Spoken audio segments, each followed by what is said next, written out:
Good morning, good afternoon, good evening. Welcome to another episode of The BlackSmith Friends. To me, Robert. With me, Pete. Man like Mo out here. Yeah? Yeah. Do you know what I learned this week? Nothing. 1+1.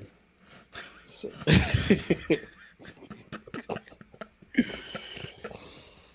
so you know Dragon Ball GT, right? I'm going to know you know Dragon Ball GT. Yeah.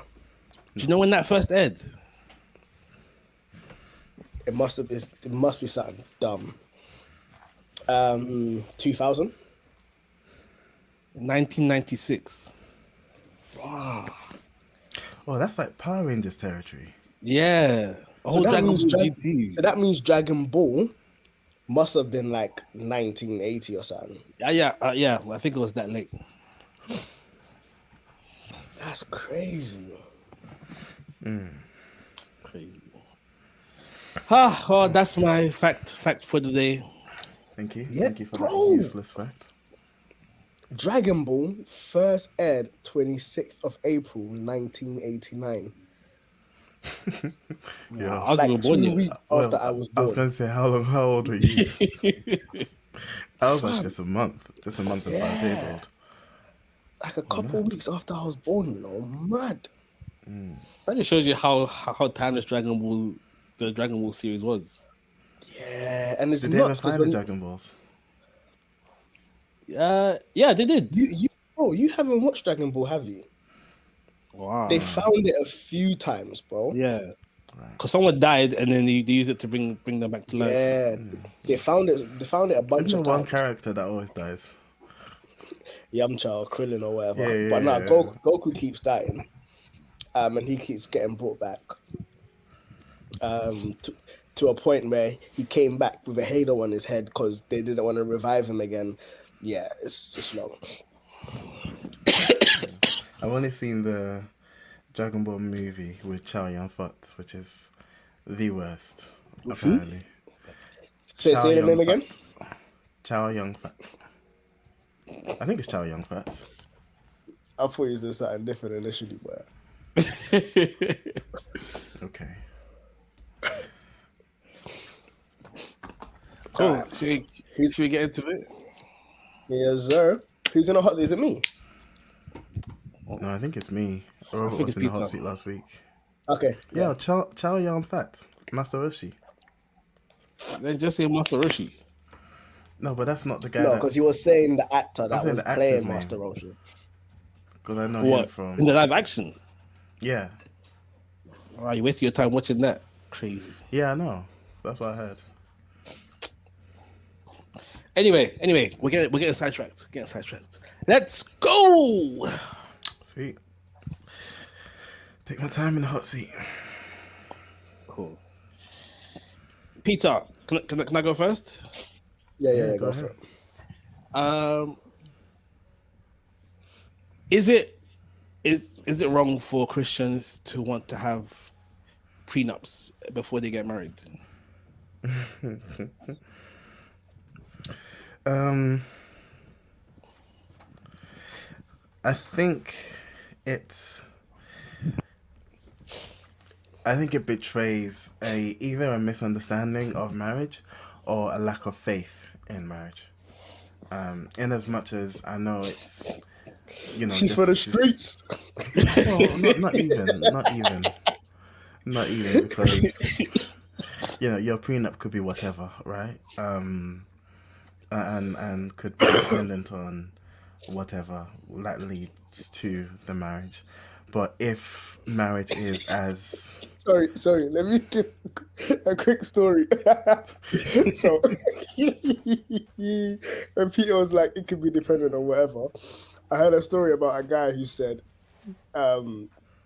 he would get prenup with his wife that if she hits a certain weight, they'll get a divorce. stress. And then I was talking to someone about it, and I'm like, yo, but you can only get a divorce like if she's fornicating. And then he's like, yeah, she was fornicating with chicken wings.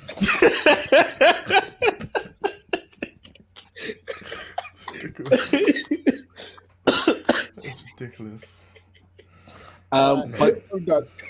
But what do you think the argument is that you get a prenup for the same reason you get car insurance, not because you believe you're going to crash, but if it happens, you want to make sure you're covered.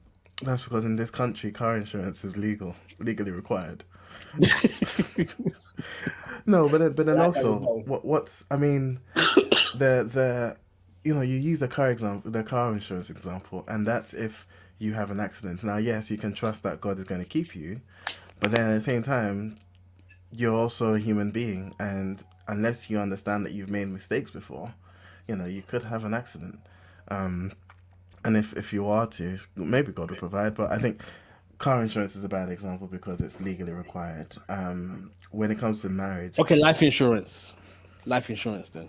again, same thing. Same thing. If okay, it's not legally required, but then if I am to die, which I know I will die, I'd want my family taken care of, and if I can sort of prepare for that financially, not even in the sense of because I'm not going to benefit from that. It's my family that's going to benefit from that. I don't want to die and then mortgage payments fall onto Anita on her own.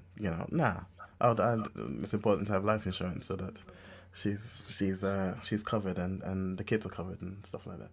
So again, I Do you have think life insurance? yeah. As soon as we got a place, we had to. Well, we didn't Oh, have to. You only have to have building insurance, but yeah, we got life insurance as well. Yeah. Anyway, um, prenups. prenups. I think if you subscribe to the definition of marriage as presented by the Bible, there is no option for divorce. Like even adultery was sort of a compromise because of the hardness of people's hearts. But otherwise, you look at what's the guy's name that married the whore? Hosea. Yes, you look at his story, and it's like, I mean, he was representing God and the church, so fair enough. But well, God and His people, but the biblical um, description of marriage does not permit for willy nilly divorce, and thus, a prenup, I think, either betrays a misunderstanding of that or a lack of faith in that. So But then I what if wouldn't, you, yeah, but what if you take into consideration that like 50% of marriages end in divorce? yeah, that's fine. That's not what the Bible prescribes. That's not what the Bible presents as the definition of marriage. Now, it's not to say that we're all doing it right. No. But it is to say the fact of the matter is if you are getting a prenup, then either you don't have faith in what marriage is supposed to be by God, or you don't understand what marriage is to be by God. And I think that's just a factual, I wouldn't say it's a sin. I would say it betrays that because the biblical presentation of marriage is until death, you know. So anything other than that is either you don't have faith that you can do that, or you don't understand that. That's the position I'm taking on it. That if you do, it's either of those things. I'm not saying it's right or wrong. I just think that's what it means if you are to get What it. what if the argument also is made that when Jesus was speaking about marriage, the disciples, I think it was Peter who mentioned that, yo, like that is a hard teaching. Someone's echoing, I think it's Robert. Um, saying that's a hard teaching. Um, and then Jesus saying, yeah, not everyone can accept this teaching. Yeah, He didn't deny that it was hard. It didn't yeah, deny, but it's yeah, like not everyone can do that. yeah, But for those who have been given the right or be given that grace, can go ahead and do that. And arguably, when Jesus was speaking about marriage, there was no such thing as a prenup. There was no such thing as, oh, I've divorced my wife, so she's gonna take half. Fam, you're going back to wherever you're going, empty-handed or whatever, or with whatever you've got. yeah, And so, argument being, prenup wasn't a thing when Jesus was speaking about it. yeah. But there was Oh, accommodations sorry. So made. look, when I mentioned Yeah, the first part was in relation to, again, this is just speculation, but potentially the same statistics in terms of divorce because of the response of the disciples being like, yo, like this is hard, like yeah, bag of people are getting divorced and that, like if we're not allowed to, then that's a hard teaching. Yeah. So statistically, you can argue that people are still getting divorced at the same rate as they are doing now. If biblically you could, like, not biblically but historically within the Jewish culture, you could divorce your wife and they could take half, would there have been some sort of nuance or law or regulation or something to kind of govern that? So are you saying, I don't understand. So what's the question? Would they have prenups? So I don't think it's a question. It's more so a spanner in the works, in thinking through it, and that Jesus recognized the difficulty of staying married, essentially. But that representing the potential of divorce being as prevalent then as it is now, and wives taking half or a spouse taking half, or however it worked out, wasn't a thing back then. But if it was, would that have shaped the conversation a bit more that they were having? Yeah. I don't think so, because I mean, even then, marriage wasn't what it is now. Like, there's a lot more significance for the woman in those times. You know, just being, you know, historically accurate, it was a lot more beneficial for the woman to be married and to be sort of taken care of in that capacity. Now it's significantly different. But I think in Christ recognizing that it is a hard teaching, and not then sort of running back what he said, if that makes sense. Like, yes, it is a hard teaching, but that doesn't change the facts. The requirement, the requirements. That makes perfect sense. So I think it will still be the same. And again, it's not to say that it's wrong or anything. I just think it betrays those two things: either you don't have faith that you can stay married, or in which case, why are you getting married? Well, because you love the person, or you don't understand that it doesn't. There is no out. There isn't supposed to be an out. It's two becoming one. Till death do us part. To become one. Okay. Robert, what are you saying? Yeah, I'm happy with that. Marriage is for a lifetime, not just for Christmas. Come on. That's stupid. A honeymoon. So my question is a silly one, but still has implications. So what happens, a Christian couple come to you. Robert, what are you doing? A Christian couple come to you, I'm saying the ambulance. Who, for argument's sake, are married. For argument's sake, are married. This is a hypothetical. For argument's sake, they're married. But they realize somewhere down the line, somehow, that they're actually siblings, that were separated at birth, adoption, whatever, and they've kind of come back together. So obviously they're married, they've consummated a marriage, they've been living their best married life. They haven't got any kids as of yet. But obviously they find out that they're siblings, same mum, same dad, biological parents. That presents a moral dilemma. And they're like, Elder Peter, we want to sit down and have some biblical counsel. How do you approach this conversation? What do you say? What do you do apart from praying and fasting before you have it? You know, it's crazy. You would have been saying, "Yo, that's my brother in Christ." He's just your brother.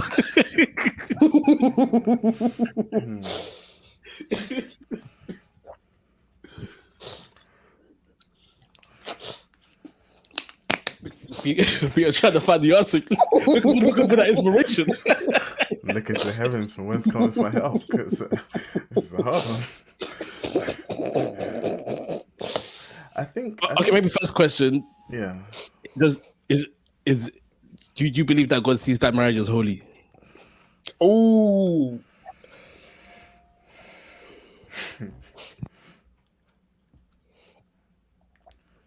I don't know. Calculations are going through people's heads right now. I don't know. I don't know. do you The know what? reason I say I don't know is, you know, before they got married, was there at the back of someone's mind like, no, I don't have, like I don't have spiritual peace about this, not knowing why, and then it's God trying to tell you that's your sister, bro, that's your brother, and then they ignored it because they're in love, and then this comes out. So I don't know. I honestly don't know. I think because at the point at which they got married, they didn't know. And if they haven't, so I'd have to go through various situations. If either of them, both of them, didn't have this sort of strong, like, uncertainty about it or lack of peace about it, as sometimes is the case with a Christian making a decision that's wrong, that they don't know is wrong, but God is trying to tell them. If they didn't have that, and they were both happy, they're both Christian, they're both cool, and they got married, I think God seeing it and knowing, he's like, guys, I wish you wouldn't do this. I don't know if I can say God sees it as holy or not, but yeah, I don't think. The other thing, however, is like marrying family members biblically isn't a far-fetched thing. Sarah was Abraham's sister, half Yeah, sister. but Fair after enough. that, in the Ten Commandments, they were saying don't marry your father's Yeah, child or yeah, your mother's yeah, child. They yeah. made That's it a true. lot more explicit there. That's true. And all of those sort of had their own little things, that showed God didn't. Yeah, so I guess no. I guess the answer would be God knowing that's your brother, that's your sister, wouldn't want that marriage to happen. Or wouldn't see it as holy because he knows he's got more information, and when they got the information, that's why they're coming for counseling if they are. Yeah. And so there's that. In answering your question, Rob, I don't think God sees that as holy. Do you I know don't what? Yeah. necessarily think he holds it against them because they didn't Kind of. know. Yeah. I But was about yeah, to say just to add because you had asked a question before, like this is last year or potentially 2 years ago, and it's like when you commit a sin, up until you recognize that it's a sin, like the atonement isn't required until you recognize that as a sin. And so I would almost argue that in their innocence, yeah, that union wasn't seen as sinful yeah, yeah, until they yeah, recognized definitively, yo, this is my sister. Okay. And not necessarily this is now a sin, but it's like now there is a dilemma. How do we yeah. move forward from here? Exactly. Yeah, yeah, exactly how I wanna put that. In terms of what I would tell them to do, honestly, I would have to Stop go smashing. to. Yeah, well, that would be that would be the position I would take, because one, biologically it's not healthy. Two, we understand, like as you say, it biblically not right. It's not right. And now that you have that information, you have to make a decision that now well, actually this is not right, and that's why you're coming for counsel because something's amiss. And so Would you yeah, advise them to get divorced? yeah, or annulled. I think they can annul it on that, so that it's like it never happened. That's wild, though.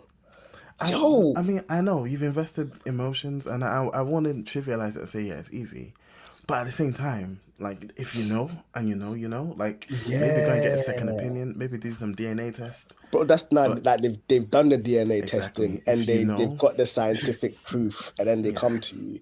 yeah, Ancestry.com. yeah. Yo, Then unfortunately, that's the family you're tree gonna have was to not very expansive in this one, boy.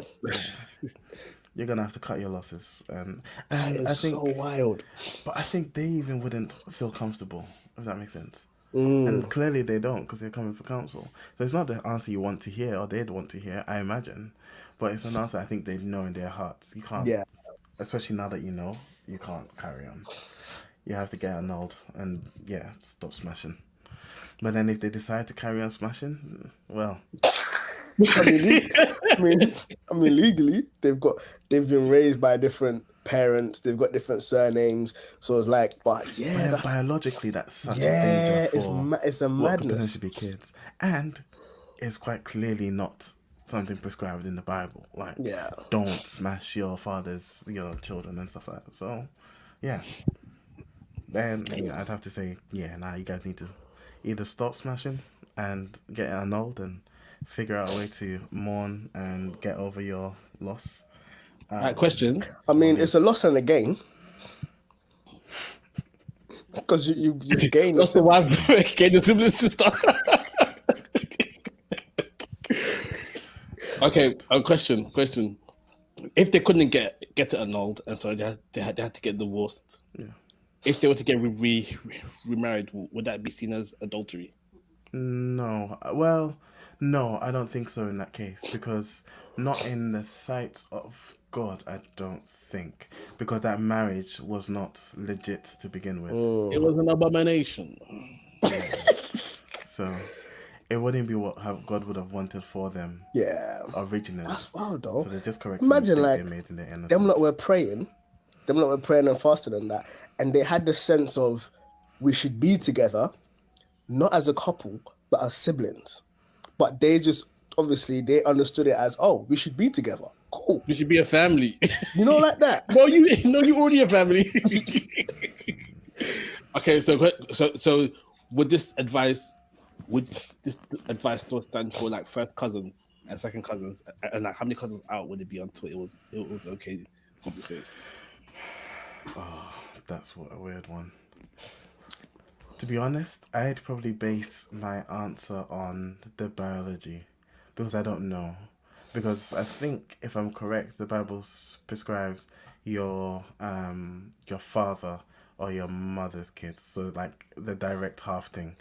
Yeah. I don't know what it says about uncle and auntie, and again, Abraham, cultural differences. Laban, but yeah. Laban was what's his name, Jacob's uncle. Rachel effectively was his cousin, as was Leah. Ew. So And he had the sisters, mad. yeah. So And their maids, mad. So I'd have to look at the biology and see how far out is it safe, if that makes sense. Yeah, I think biblically it's immediate relatives, so like father's children or mother's children, but you could go for your cousins, first cousins and stuff, because even when they were dividing the land, there was one guy who only had daughters and they were like, yo, like we need to get land. And they were like, yeah, you can, but you're not allowed to marry anyone outside of the clan. So essentially you're marrying your cousins. You're by virtue of you getting land, you're forced to marry your cousins. That's wild. Crazy. Yeah, man. Gotta keep it in the family. Can I tell a weird story? I need to see her. So if she gives me like eyes, I'll have to edit it out. Unless someone's watching live. So yeah, actually, who's what? No, okay, no one's watching. So I think in chatting with Anita and stuff, I found out that it's potential that when we were like wee kids, like when we went to Ghana, we lived in a certain place in Cambodia that I think Anita lived close to. So there's a high potential that as wee kids our paths crossed. Damn. So when we were doing the counseling and stuff to get married, and like, you go to the parents and they go to their parents, and my dad went to her dad's place in Ghana. At the back of my mind, and this is just because I always try and consider as many situations, like, what if we're related?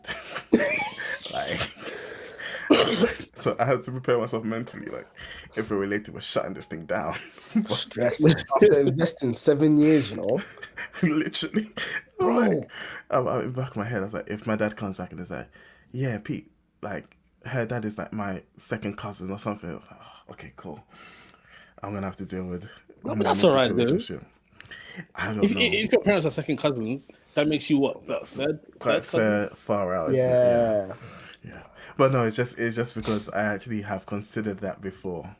Yeah. Luckily, no relation, so we can carry on smashing. But yeah, there you go. Come like Uncle Ruckus, no relations. Oh, so now you want to talk about smashing? Come on. It's alright, because if that's all I say about it, then it's cool. I ain't going into detail with you guys, but yeah, Eh? that's my answer. Little nibbles before. Okay. All right. Nah, good. I like that. Little nipples, you know.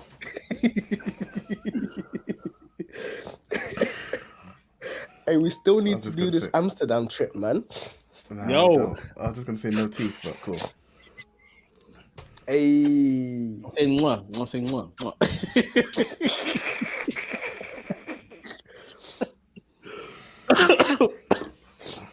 All right. What's our Right, topic? was you happy with Peter's answer? Yeah. It was as I said. It's a serious one, but it's not serious. It's banned. So, Yeah. like, yeah. He had a good crack at it. So I'm happy with it. Cool. All right, so let's have a conversation. Right, I want to talk about London. So the overarching theme of the conversation is living in London overrated. All right, but let me give you the backstory first. Yeah? So I would like to eventually like buy a house, buy a house with a nice garden and all of that good stuff. But trying to do that in London, it's crazy. Like if you go on Rightmove, you can the price of a garage is £30,000. A garage, A garage. a plot of land for your car. You can't even live in it. You can't live in it. This is how times are, and like even in the area where like we live, like the houses, here, they're probably like 3-bedroom houses, easily 400, half a mil. Yeah. It's like, bruv, who's got that money? Even with all these schemes that the government is trying to help people with, it's not feasible. And so No, yeah. it feels like if we do want to buy a house, bar winning the lottery or becoming criminals, we're gonna have to move out a bit further. And like, I was born and raised in Waterloo. Like I didn't leave Waterloo until I was 30, so I've always lived in the heart of London. Even coming out to Norwood, it's like a whole new world. Like I need to walk 20 minutes to get to a shop. I need to walk 20 minutes to get to a station. It's crazy. This life is not for me. And then how much more so if you're like moving to Essex or Kent or whatever. But now I'm thinking, is London so great that I'm missing it so much? And like Peter already lives in like the sticks already, and he's He's Peter, grinning right now. I don't think he's feels ever lived in so London. smug. What do you mean? What do you mean? Wellington's your not ends London. Your Wellington's face is not London. Wellington is London. That's And I was also born in North London. I was born in Enfield, which is also London. Enfield is barely London. Regardless. That is Man's barely. lived around the M25. If a red bus goes there, if I can use my Oyster card, it's London. Relax. Man just lived around the M25. On the outskirts. How dare you? It's when people try to claim Greater London. Okay, what? When people try to Greater claim London. Greater London. Yeah, fam.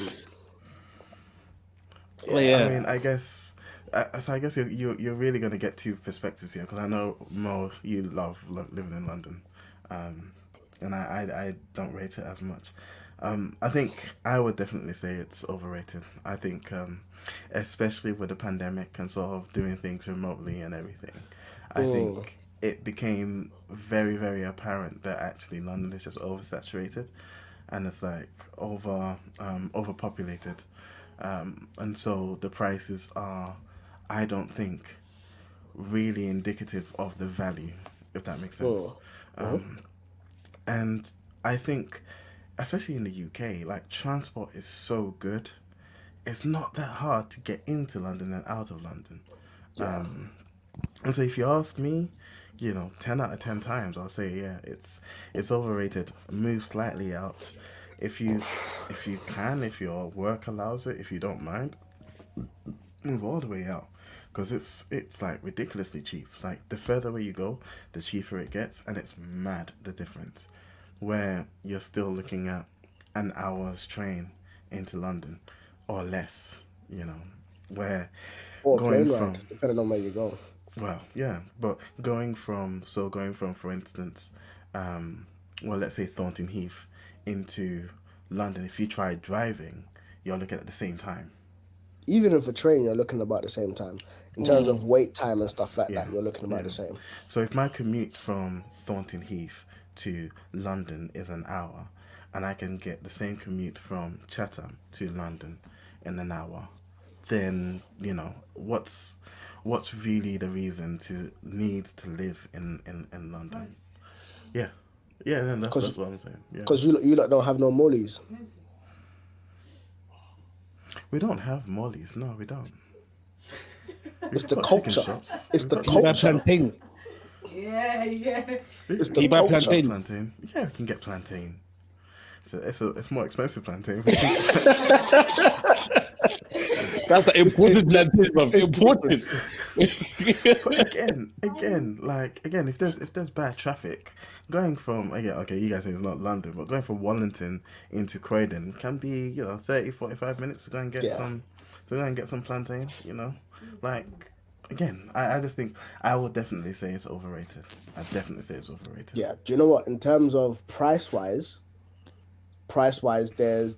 living in London is almost like a case of, you can almost argue that it's like bragging rights. I live in London, like I'm here in it. It's like saying I live in New York, I live in Paris, I live in. Yeah. So it's like you're paying for the premium to say I live in a space. It's essentially it. You're paying for the premium to say I live in London. These times you didn't even choose to live in London. Bro, Your parents chose to live. and when they chose to live here, it was cheaper, Yeah. much cheaper. Like Jamila's parents' house was bought at a fraction of the price for what we're going now. A fraction of it. Yeah. So yes, but again, for me, it's like the culture. It's there are things in London that I really dislike. Like on a regular basis, people are really suspicious of each other. So there isn't much just free conversation on the street. I go countryside and people are just saying hello to each other. But on the flip side, I hear people from the countryside saying, like, everyone knows everyone else's business, and they're just talking everyone's business. I wouldn't like that. I would like to be able to be on friendly terms with people. I wouldn't like to be seen as looked at suspiciously and stuff, and that's something that happens in London. So London is a bit more isolated. There are things about London that isn't very good. But on the flip side, bro, if my children came home with an accent any other than London, we're going back to London. You come back with a Brummy accent, now we're going back. Manchester, Liverpool, Yeah, but we're you have going to back. go far to get a different accent. You You have to go far to get a different accent. Essex. Okay, Essex is- Essex maybe, but I guess I haven't been to Essex as much. But everyone in Kent has a London accent. I don't see a different accent here.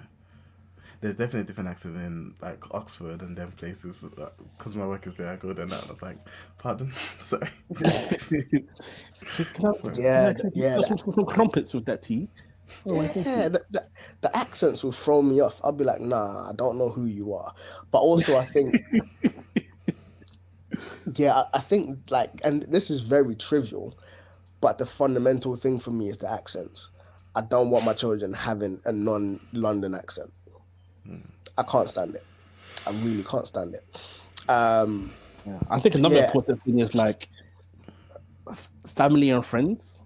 Like all the connections are here, and like even if like since being married, I'm not seeing friends and family that often. I know that it's not too difficult.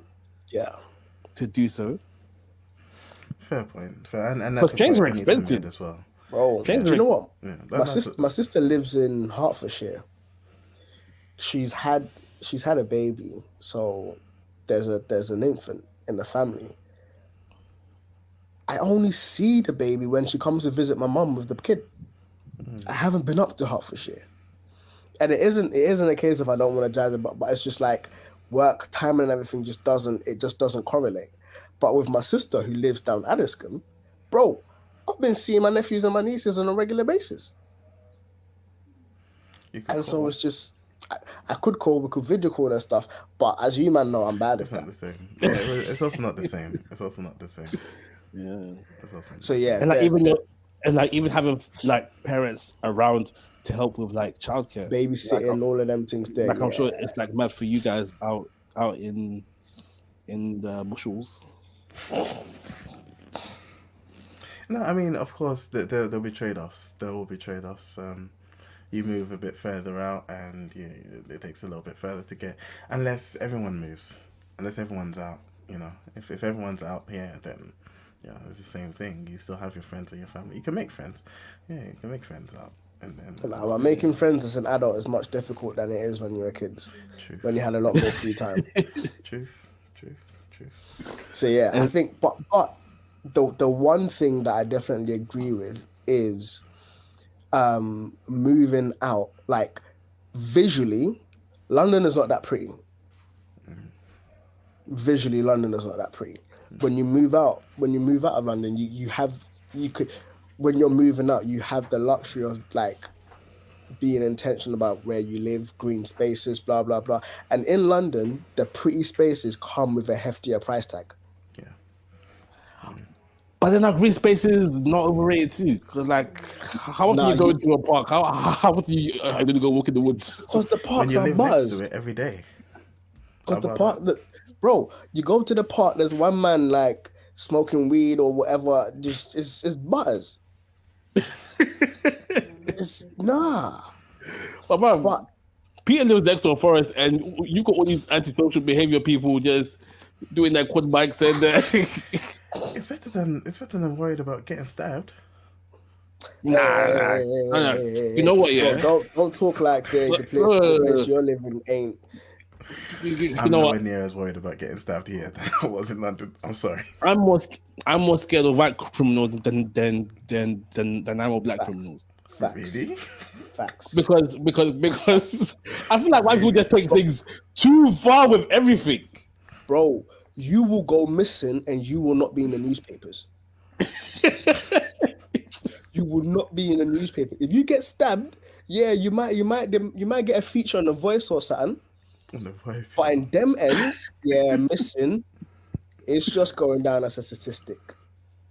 You're not going on any newspapers. No one is reporting on it. White criminals are different. Fam. They're mean. They're mean-spirited. Did you guys see the video of the guy in I think it was in Croydon, and he was attacking like a car. He was attacking someone in a car. Pulled out a knife out. It wasn't a knife, man. He pulled out a sword. It was a little Rambo thing. It was cleaver. Trying to go into it. Yeah. You don't get that out here as much. You definitely don't. As much. Well, no, because I don't want to say you don't get it at all, because I haven't read it or heard it around here. But definitely, I mean, just even how often do you hear police sirens? Like, we go into London when we're going to church, and as soon as you get into London, within 30 minutes there's police sirens going somewhere or an ambulance going somewhere. Tell a lie, yeah. I whenever we go on retreats, we kind of go into the countrysides, and most of the time we're coming back off the motorway. You can tell when you've driven into London. No, you just know. You can just it's just something. There was one time I had my window down. I was like, we're back in London. Yep, we're back. But yeah, there's definitely perks of moving out of London. There's definitely perks of moving out of London. I would like to live outside of London. I would like to go countryside or whatever. But I think around the practicalities, the day-to-days of living outside of London, I'm just like, I don't think I can deal with it. I don't think I can deal with the practicalities of it. I think that's the other thing as well, is I think it does depend on who you are as a person, like your work and stuff. Like, if you're having, I mean, there are people here that commute into London every day, use a coach or whatever. Like, it's a doable thing. For me, I'm in a unique position where I work from home. My job is actually in Oxford, and I work from home. So it's like, and I'm the kind of person that's happy to just be in a house all day. I'll go and then, get beaten up by some people, and I'm like, I'm good. So You might want to give context to that, boy. Because you're saying your space doesn't have much crime. I've got to go get beaten up and come back home. No, go pick Perpetuating fights stereotypes. in an MMA dojo, so it's cool. But yeah, it works for certain personality type, and I guess if you're the kind of person that wants or needs to be near or have access to the clubs, and it's a club, then cool. That was so condescending. Bro, what's wrong with the clubs? I haven't covered in ages. And it's just like, why are you like this? But otherwise, Yeah, look, I'll take a park and some woods, and I'll I definitely enjoy the different pace of life, and I do think I would enjoy the different pace of life outside of London. But yeah, I think I'm too acclimatized to London. What exactly though? If I ask, what exactly would you necessarily miss? I think the convenience of everything. Of what? Family being around, corner shops, Okay. like transportation. Corner shops is not a London thing. It's not a London thing. And you drive.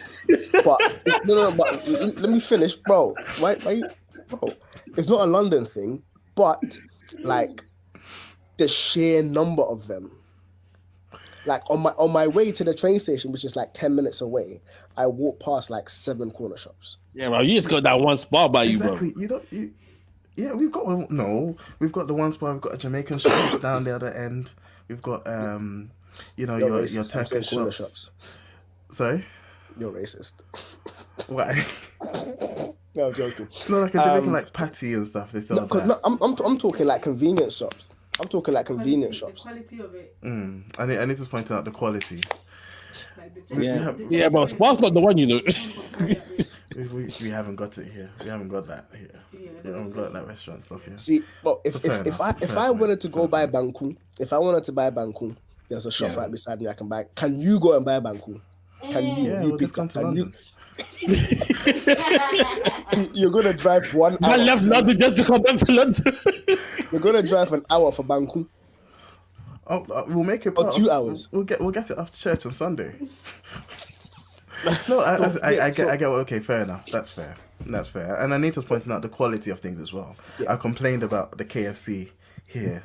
Like, I've been to KFC here, and it's like no spice. It's like, what are you guys doing? You go to KFC opposite West Croydon, and yes, there's rats there, but hey.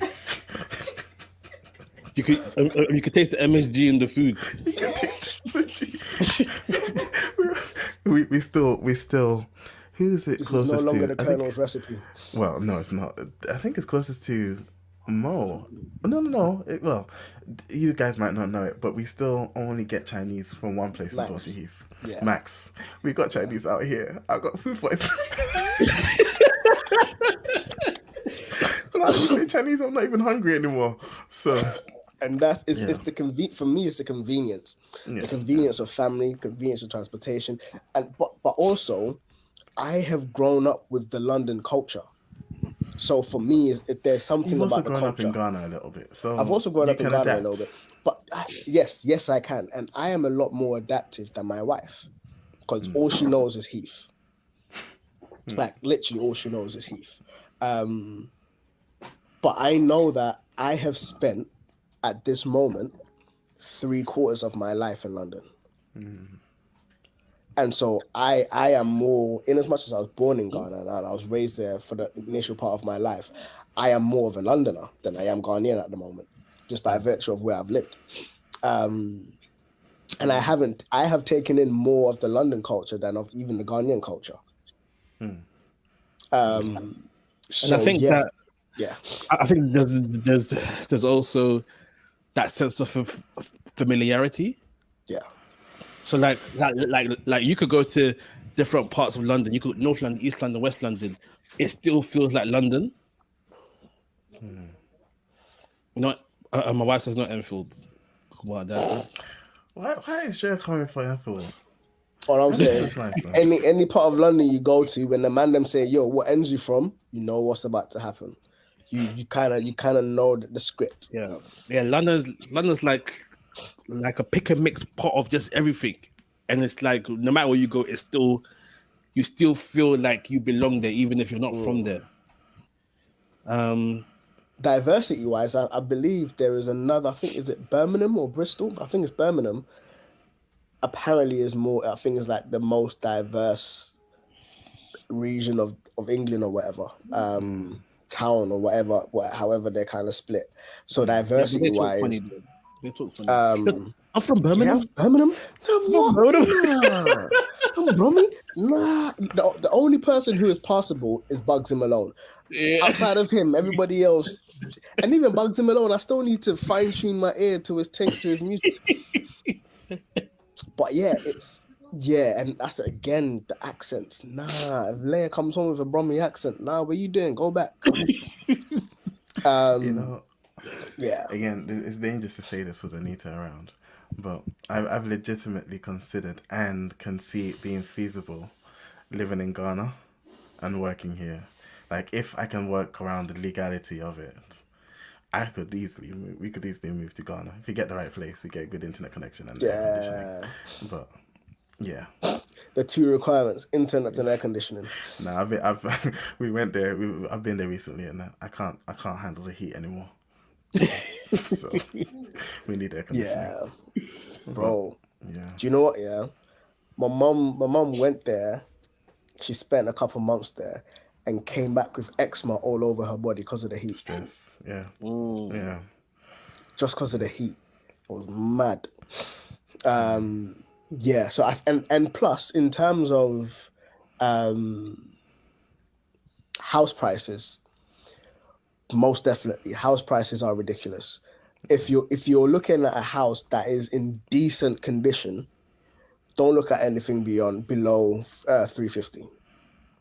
For a 3-bedroom house, don't look at anything below 350 within our area anyways. Don't look at anything below that, because the amount of work you're going to have to do to that place, you're going to have to practically stay renting whilst you fix up that house before you can move in, because it's not going to be in the space that you want it to be in, and it's going to need a considerable amount of work before you go into it.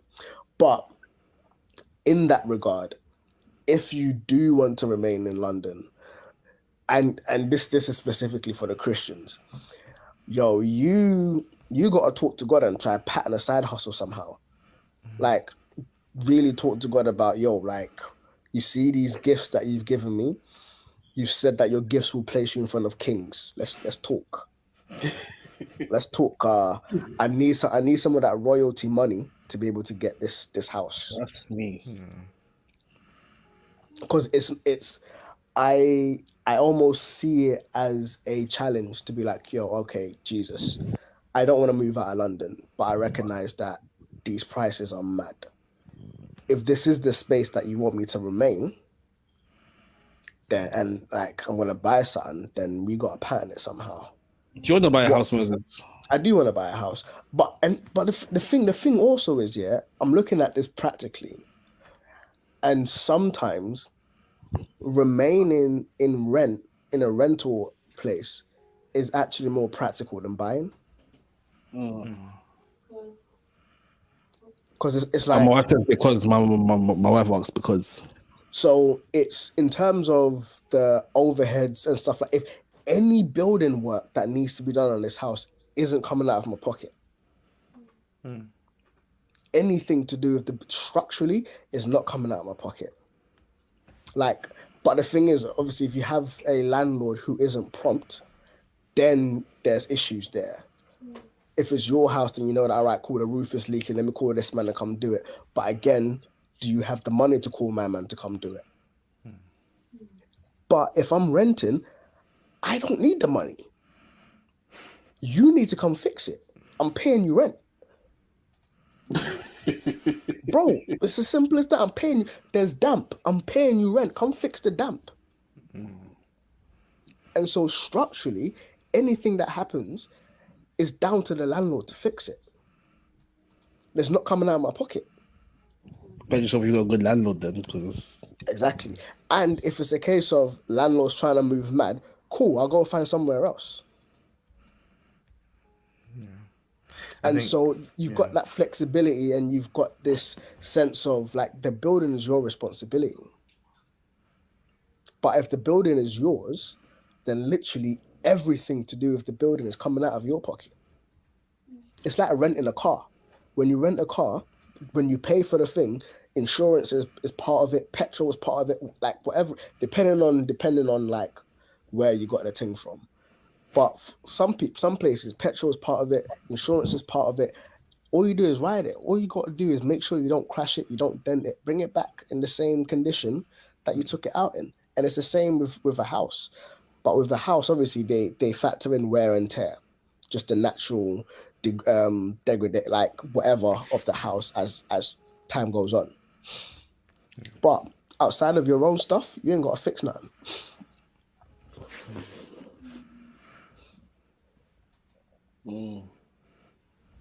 But I guess with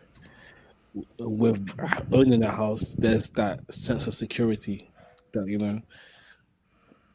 don't have to worry about being kicked out. You don't have to worry about rent going up. Yeah, your worries are different. You're not worried about being kicked out. The worries are different. Yeah, but then there's also the fact that you want, like, in your renting, you're helping someone pay their mortgage. Yes. And then when you leave, that you don't get anything back. But then you don't. When you own, at any given point in time, as long as you take care of the place, and there isn't like mad things going on in the world, house prices are really generally gonna go up, and value is generally gonna go up. Especially at a time like this where a lot of people end up moving out of London.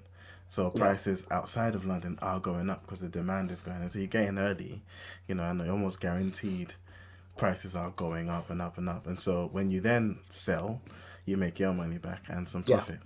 And so in as much as, the all that worry is on you, I guess it's slightly different as well if you buy like a new build, because then you get all these warranties and after sales service and stuff like that. Like we're having people come down to do a bunch of work, and none of that's coming out of our pocket because that's it's sick. part of the warranty. I didn't know that. That's sick.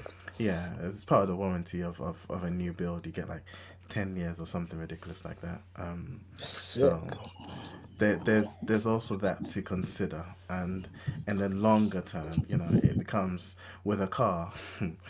Anytime I talk about buying cars, this pain in my heart, because I paid ridiculous amounts for a BMW, and then go try to sell it, someone offered me £50. That's mad. And the person offering me was like, "Boss, it's not me, it's the system. It's the system." Like scared for his life, So I always see a car as a depreciating thing, but a house. In that you are right. In typically, house prices go up, and so if you spend 50k on a house and you sell it in 10 years' time, you could be looking at like 300k or whatever. But also considering inflation, considering stuff like that, cost of living and everything. So equivalent 50k 10 years ago, equivalent now, maybe like 150. And so calculating with inflation, yes, you're getting some more, but you're not getting as much as you thought you were going to get. So yes, there is truth in that. There's also, until you paid off the house is still a liability, it's not an asset. Because if there's a month or two that you can't pay, the bank can take that back from you, and now you're homeless. And so all of that money that you've paid almost becomes null and void. And so there's still an element of volatility and it being a liability until you've paid it off, and then it almost becomes this asset that you can do whatever. And that's part of my problem with. Until you either pay it off or sell it. Yes. Part of my problem with financing cars is you're paying X amount for the finance, but if anything goes wrong, you still need to fork out for that as well. So unless it's on the warranty and like, but as soon as it goes over the warranty period, I'm paying like £200 a month. Let's just say it might be more than that. But then the engine light comes on and it needs servicing or whatever just to fix that. I still got to pay my man £200 and still fork out for the mechanic. And so with like mortgage, if it's not like a new build Peter type situation, I'm still paying that West or Barclays or whatever £1,500. The roof is now messed up. I still got to take out like £5,000 to go talk to this builder to do something. Obviously, the roof shouldn't be messed up every year. That's mad. But like my point still stands in that, yeah, there's this, and so that very much depends on your situation. It will be situational, and where you're at. So sometimes renting can be a blessing. And yes, you are paying someone else's mortgage.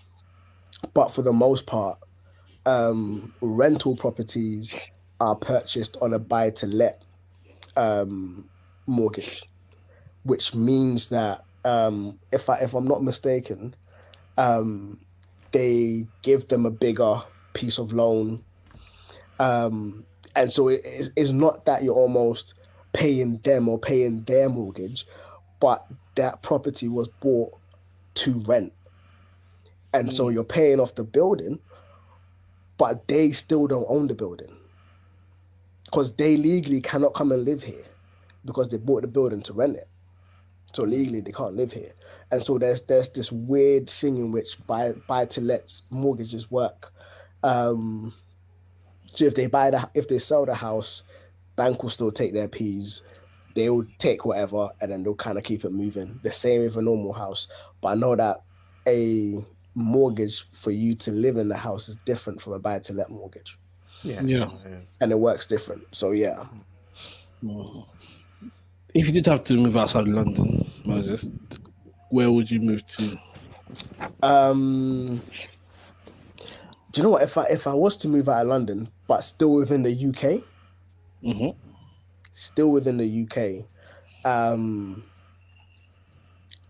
I'd be looking.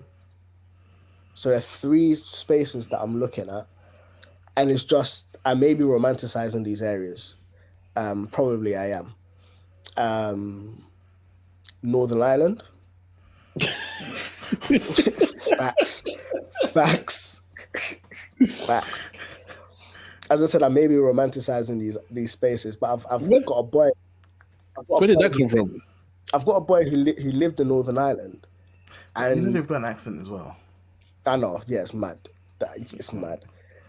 I've got a boy who lived in Northern Ireland, and like, it just looks so picturesque. It looks so picturesque. Scotland. Again, accent is mad.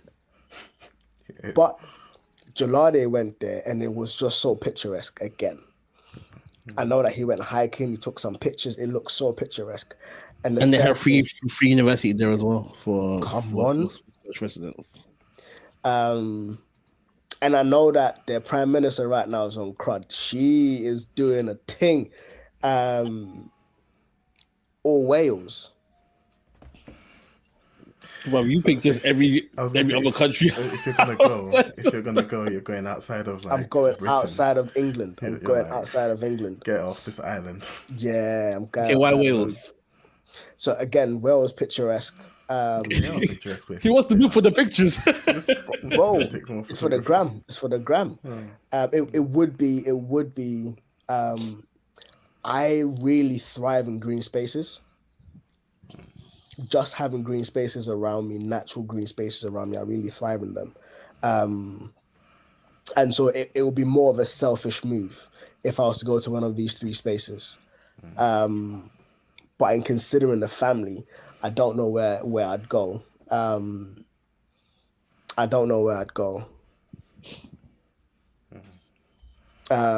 Yeah. I don't see myself moving to Kent. I don't see myself moving to Essex. I don't see myself, if I am to move, it'll be like the bougie areas, like the Streathams, the the Streatham Vales and them things there. Like it might even be Expensive like, areas. yeah, it'll be like in Bromley where they've just got a fat drive and greenery everywhere. It will be in spaces like that. And so yeah, like I need to have a serious conversation with God, because right now my wallet don't stretch to them areas. Even on the rental tip, my wallet don't stretch there. So I'm like, God, we're gonna need to talk. But yeah, that would be me. I'll still live within London, but I'll move into areas with a lot more greenery. Spaces where the streets are a lot more cleaner. The air smells a bit more fresher. Yeah.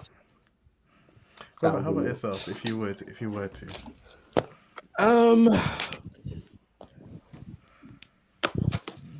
My top 3 places. I might pick Chatham just because Peter lives in Chatham. And Chatham's quite cheap compared to London. So yeah, Chatham. If not, is it called Greenhive? Near Blue Water. Okay. Near Blue Water. Yeah. Yeah. Greenhive. Yeah. Yeah. Just for the sake of being near Blue Water, so there's at least that entertainment, shopping mall. Yeah. You structure. can get everything. Yeah. And a bit You're that man random. that always used to go Chacadero and them things. Well, but it's like if people are coming over, at least there's somewhere I know I can take them to go and do stuff with. And last place, Brighton. Okay. If I could get a place that's not too far away from the beach, then yeah, because like we went down to Brighton for like a weekend and it was really nice there. Yeah. Same. When Jem took me to Brighton for my birthday, and as we were there, I was like, yo, like I could see us kind of relocating here. But like when I went to Brighton, I realized that every city has its own personality. And the personality in Brighton, I was like, I don't know if I'd want my kids being raised in this city. Yeah. It's the unofficial LGBT town. When I was looking at universities, we looked at. But yeah, man, I'm not gonna have this conversation on podcast. I'm gonna take it off a podcast. But yeah, one thing I can say on podcast, we were looking at universities. You go for open days and stuff. We went to one open day at University of Brighton.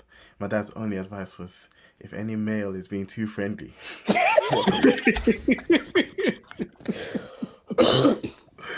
Yeah, the personality is very fluid, and not just sexually, but they're just fluid and free in terms of just like drugs, and like in all of those sense, in all of that sense. And yeah, I'm just like, I feel like it would present more of a challenge in a way that I'm raising my children. It's and kind trying of to help them party navigate central that. outside of London. Yeah. It's like, want to be at Ibiza. And so I'm just like, okay, how I don't think I currently have the wisdom of how I would raise my children in that environment. To keep them grounded in what I believe they need to be grounded in, whilst also being comfortable enough for them to explore themselves within that space. So I'm just like, yeah, I don't know. Just the fluidity and the freedom. I'm just like, okay, yes, I want them to have the freedom and stuff, but how do I ground them enough that they've got a stable foundation to be able to explore from? Yeah. Yeah. Well, I think I'm gonna place to round up. Yeah, that was it. A conversation. If you can buy a house, buy a house. But I feel like the one that's the con of cons. Shared ownership. Yeah. When you got the mortgage and you're paying rent as well. That's crazy. I was looking at shared ownership. Isn't IO's thing shared ownership? I'm not sure. It might not be I don't actually, because I think think so, he was no. looking at it, but then he kind of Yeah. backtracked after reading the fine print. Nah, With Yeah, all shared things, ownership there's is mad. ways. There's schemes. I don't. Well, I think the government schemes, and that's one thing with the UK. I think the government schemes end up being, yeah, government's gonna try and make some money off you, but they end up being a decent thing if you're desperate to get out of renting and you want to own something, owning 50% of something, is it's Yeah, less with it's the less than hopes on of being able to 100%. buy more Exactly. as and when you Yeah. become more Yeah. affluent. Yeah. Or even again, like the whole buy and sell. I'm noticing a lot of people, and that's like a whole model. Is you buy and sell, you buy, live in it a little bit, sell. Like that. It's if you're looking at a way of making long term, like investments and stuff. Like the housing market's always, one of the more stable places to invest. But And I'm hearing them talking about you can get into the housing market, especially if you're gonna try flip houses with none of your money. yeah, there's ways to go about There's it. ways to do it, but it will literally be a full-time job. So don't go in and romanticize and I'll and just a get lot of Billy to do those, X. no, a lot of those as well, they're willing to do the work themselves. Yeah, Like, yeah. I don't know actually if I can say this, but I know a few cats that are in like property and like, yeah, they're doing a bunch of the work themselves. They're learning, they're making mistakes, but they're flipping houses and like, Yeah. again, you buy a house that's like cheap or relatively cheap, it needs a lot of work, you're renting somewhere, but then you put money into that and sell it. It's funny, like 10,000 worth of work ends up being worth 100,000 for the Yeah. price of a house. Yeah.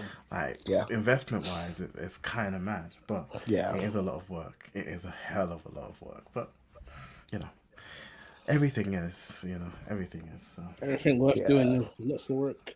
Come on. yeah, Cool. facts. What Hookups? is Dre still about? No, she's dipping. Okay. I'm about to say where would she like to live, but I yeah. love that she can just sleep like whilst you're talking. Yeah, hookups. What we saying?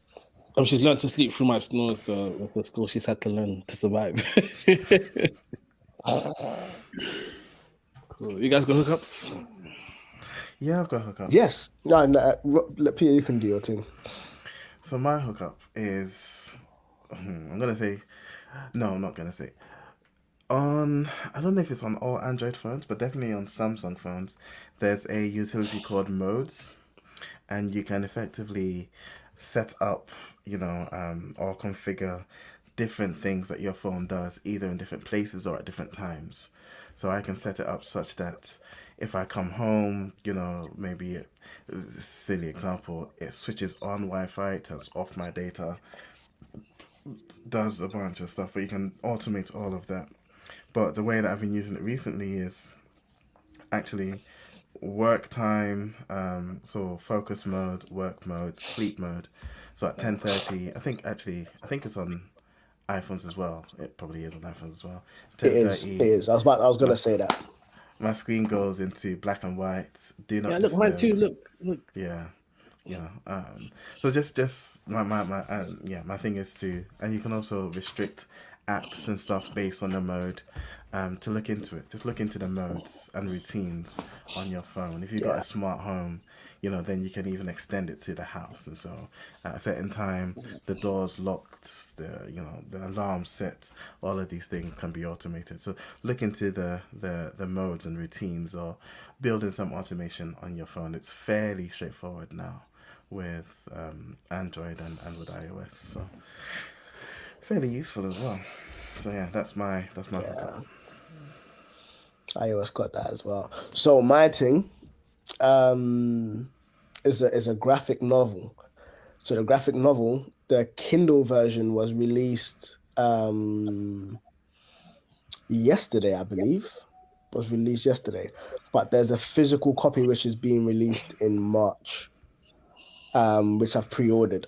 So my hookup is a pre-order of a graphic novel by a guy called Brian McDonald, called Land of the Dead. Okay. and it's sick. The premise is sick. The premise is just so it's meant to teach you about stories, how to write stories, how to be a better storyteller and stuff. And the argument almost, and I'm not gonna try to give all of it away, but the argument is almost like the wisdom we need is in the land of the dead. The wisdom we need is in the very spaces we don't want to go. And it's in going to those spaces to learn those lessons, to come back to the land of the living, that we can actually use those experiences and lessons and stuff, recognizing that there is so much wisdom in the graveyard. Like, people have died with their wisdom. And also recognizing the library is full of dead men's wisdom.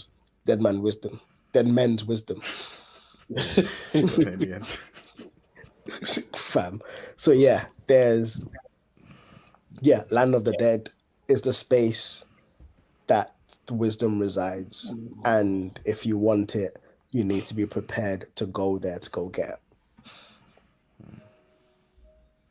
I'm not sure. I haven't dug into that from a biblical perspective, but yeah, Brian McDonald is my guy. Cool. So before I give a hookup, just a PSA announcement. Season 2 of Record of Ragnarok is out now on Netflix. Is it out? Cool. Yep. Didn't you man say it's dead?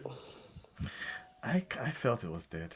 I kind of... I'm enjoying it so far. I didn't even watch the last episode. I was kind of... Yeah, because I was going to watch it, and then Peter was like, it's dead. I was like, oh, okay, cool. I'm not going to watch it. But I'm hearing good things of Ranking of Kings. I haven't heard of that one. Yeah. It's on Netflix as well. It's a blind and mute prince who's meant to be king, but people are like, you're blind and mute. You can't be king. But then the anime is just about like him patterning everything. But yeah. Cool. So my actual hookup is a Netflix show called Physical 100. Yeah, I'm gonna start watching that. I've seen it. Yeah. Physical 100. Physical 100. It's a Korean game show basically where they get like 100 like very built people or like fit people, so they could be like weight trainers, judo people, wrestlers, ex police, ex army people. So they've got like 100 of them, males and females, and they're competing in different activities to see who has the best or like optimum body. Sick. It looks like CrossFit Games meets Takeshi's Castle style. Yeah. Oh, come on. Yeah.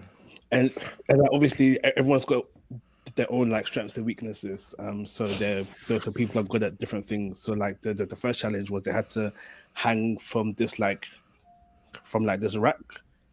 and it's like whoever is like, I think it's like 50% cut off rate. So first 50 people to drop out of the competition. And obviously, if you're a bodybuilder, you're strong, but you're not that kind of strong. You've got that grip. Yeah, you haven't got that grip strength. So a climber might be skinny, but they're gonna outlast you days. And some of these people were lasting for like 15, 16 minutes. I don't even know how it was. That's crazy. How did you do when we were doing the hang and then flank? Wow, I couldn't even hang for a second, bro. Yeah, them ones are hard. Yeah. But yeah, Bro, I remember the days when Peter and I would go to the gym and we'd be banging out like 200 dips casually. You remember the days you used to do muscle ups? Yes. Bro, do you know what? Yeah, this story time. I remember the day when Peter and I were squatting like 220, 240 kg. We're half rep squatting. We were fam. And then this man comes in with a walking stick.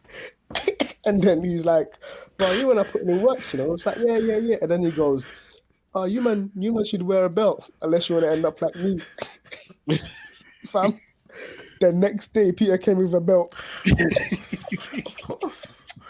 The next day, I was like, yo, man didn't even wait for the Amazon thing. He went to the shop. I was like, like, you don't get that warning and then go back the next day, do the same thing? What's wrong with you? I remember the guy as well. Yeah. And you know what? Yeah, I love it when people give wisdom so nicely. get a belt if you don't want to end up like me. And then he just hobbled off. He just He walked. lived it. He lived it. It's like, oh, cool. Like, that was an angel. Oh, That was an angel right bro. there from. Peter got his belt. You see, I'm saying Peter got his belt. I still don't have a belt.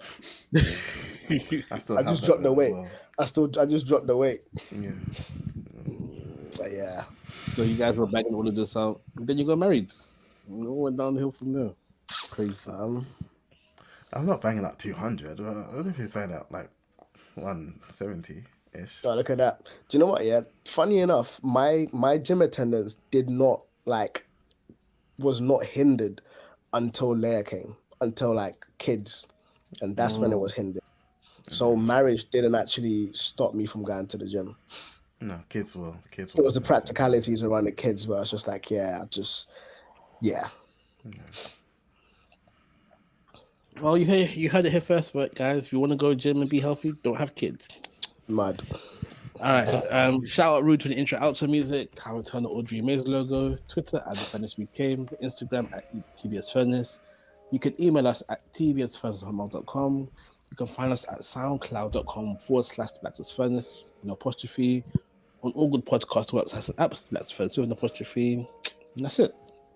So this is the BlackSmith Furnace signing out. Black. Hadouken.